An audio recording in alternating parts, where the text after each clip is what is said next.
bienvenue dans cette nouvelle chronique taraborienne. Aujourd'hui, nous allons parler de cet ouvrage, Cthulhu Mythos, par Sandy Petersen. Donc un ouvrage qui me faisait de l'œil depuis un bon moment déjà, et que j'ai fini par me procurer. Alors Sandy Petersen, pour ceux qui ne connaîtraient pas le monsieur, c'est cette personne qui a créé le jeu de rôle Call of Cthulhu, l'appel de Cthulhu, et qui a permis à des générations entières, je pense, de découvrir le travail de Lovecraft à travers le médium du jeu de rôle. Donc cet ouvrage est un ouvrage qui est destiné à être utilisé avec le jeu de rôle Pathfinder, et je dois dire que j'ai été agréablement surpris. Donc c'est produit par la boîte de Sandy Petersen qui a monté sa structure. C'est pas un ouvrage de chez Chaosium, ça c'est Sandy Petersen Game.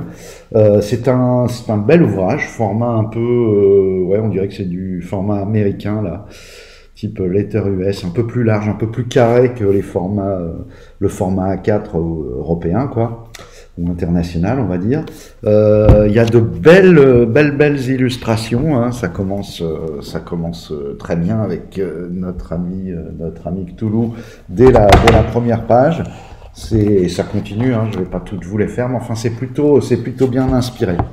La bonne surprise avec cet ouvrage, outre le fait que je vais pouvoir m'en servir pour ma prochaine campagne du monde de Zomorot, puisque c'est de la Sword and Sorcery motorisée par Pathfinder, et que ça colle tout à fait à ce genre de thème, c'est que je pensais avoir un simple bestiaire avec les créatures du mythe, ce qui aurait déjà été très bien, mais on a beaucoup plus que ça.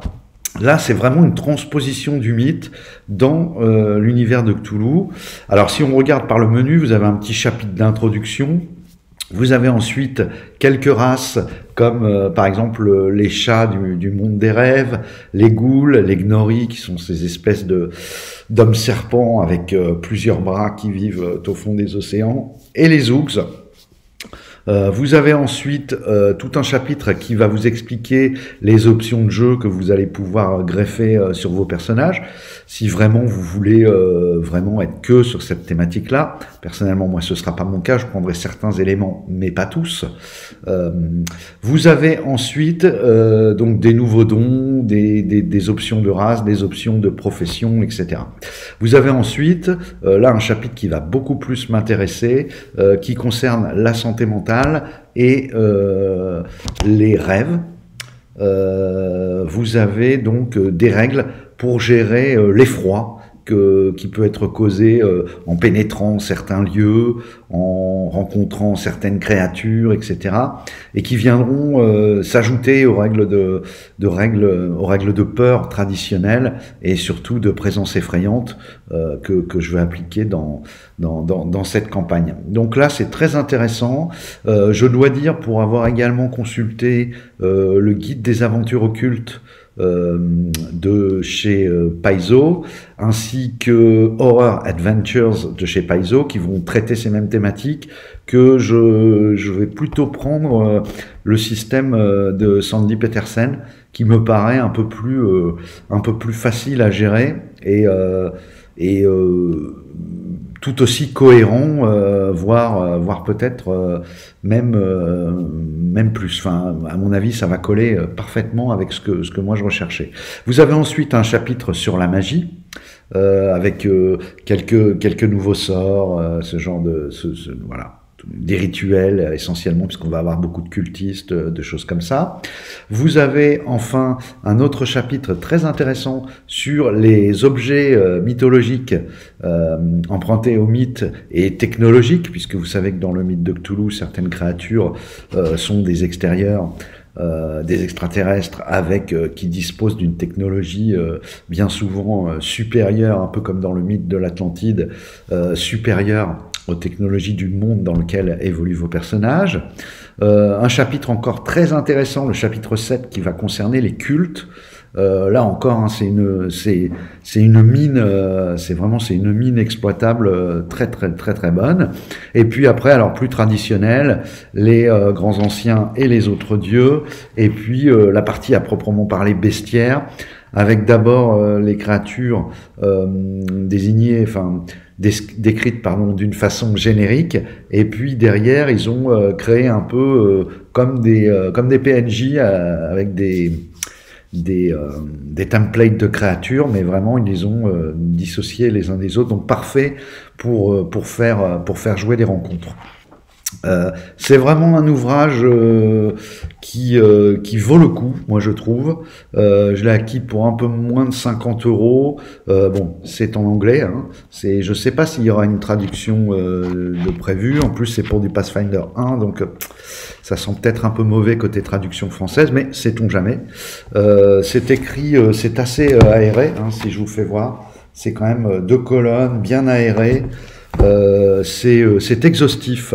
La bonne idée, c'est que faire un énième bestiaire de Pathfinder, il y en a, je sais pas combien, il y en a 6 officiels, et puis après vous avez quasiment tous les gens qui ont créé des univers, toutes les compagnies qui se sont mis à produire quand Pathfinder était vraiment au top du jeu de rôle le plus vendu, avant le retour de DD5, qui se sont mis à produire des suppléments. Vous avez quantité de bestiaires, je pense à Frogot Games et Tomb of Horror par exemple, qui est excellent dans le genre.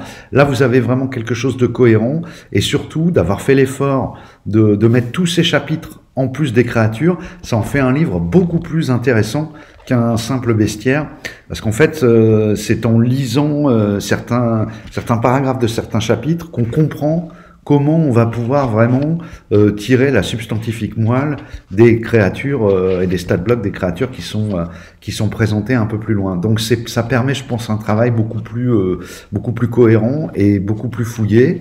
C'est un tome, vous pouvez le voir, hein, assez épais, ça fait pas loin de 500 pages. Voilà, je ne saurais que trop vous conseiller d'aller, si vous pouvez l'utiliser en anglais, d'aller jeter un œil là-dessus, et si vous aimez bien sûr ce genre de sujet. Je vais pas rentrer plus dans le détail, hein, parce que ça ne vous apporterait pas grand-chose. J'insiste bien sur aussi le système de gestion de l'effroi et de la santé mentale, qui est très bien. Autant dans le Horror Adventures, il y avait quelque chose de très bien concernant la corruption, c'est-à-dire que vos personnages pouvaient petit à petit contracter une maladie en étant par exemple mordu par une goule, et après vous avez des étapes pour faire évoluer la transformation génétique et psychologique de votre personnage. Autant là, sur les règles d'effroi et de santé mentale, on a tout ce qu'il faut. C'est assez simple à mettre en place. Et ça a l'air de fonctionner. J'aurai l'occasion de vous en reparler après l'avoir testé, bien sûr, en partie, mais ça a l'air de tout à fait approprié pour venir mettre un peu de tension, un peu d'horreur dans le jeu. D'ailleurs, dans le chapitre d'introduction, c'est assez intéressant. Il nous parle de James, un auteur qui a beaucoup théorisé en fait sur la littérature d'horreur, et ce qui fonctionne pas, comment amener de la tension et tout ça. Et encore une fois, c'est encore un plus pour vous aider à maîtriser, vous donner des indications pour bien maîtriser ce genre de sujet qui est pas toujours facile à mettre en place dans un jeu de rôle. Hein. Bon, je pense d'ailleurs qu'à l'occasion, je ferai une petite vidéo là-dessus sur les parties vraiment orientées sur l'horreur, sur les ficelles pour bien les faire fonctionner, les écueils à éviter. Et voilà, il faut que ce soit partagé bien sûr par l'ensemble de la table. Si la tâche n'est dévolue qu'au maître de jeu, autant dire que c'est pas la peine, ça ne fonctionnera pas. Voilà, j'espère que cette vidéo vous a plu. Je vous dis à très bientôt pour une nouvelle vidéo. Au revoir.